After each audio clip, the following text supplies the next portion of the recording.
One of the things that are going to inevitably happen as you transition into becoming the better version of yourself, the version of yourself that you personally find authentic, the version of yourself that you are personally committed to, is that you're going to experience a lot of friction and disagreements with the people that you once were very close with. Your new life that you aim for is going to cost you your old one, and you don't always get to decide what you're going to take with versus what you're going to leave behind. So no matter how much you love these people that you have in your life, no matter how much you want them to come with you onto this journey that you are going forward to, if they cannot energetically be aligned with that, they cannot come with that. And that doesn't necessarily make them bad people, okay? That's one thing that you have to keep in mind, that people are different.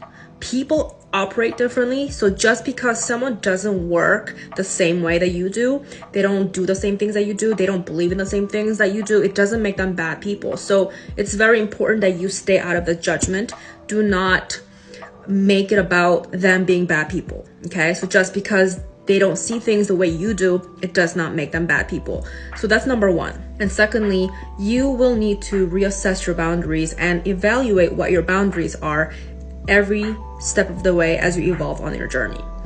What was once okay may not be okay today, and that's okay. And that's actually what most people have problems with, because these old friends that you have, they may be very confused by these new set of standards and boundaries that you have created out of nowhere. For you, it's not out of nowhere because it's part of who you are today. So it is part of your system today. So it is part of your standard today that deserves to be honored and respected. But for those people, they might take it as, oh, you think you're all that. And they might take an offense to that, okay?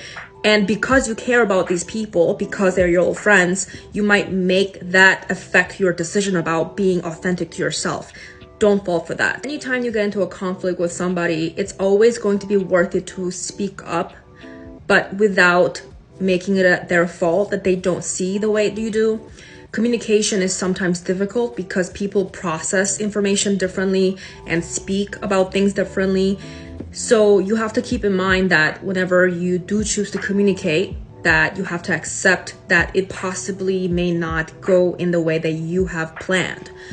So it's all about you knowing what you care about, and you knowing that you're willing to communicate about what your needs are, and you knowing that sometimes you can love people and you still may have to let them go if you're truly committed to your journey.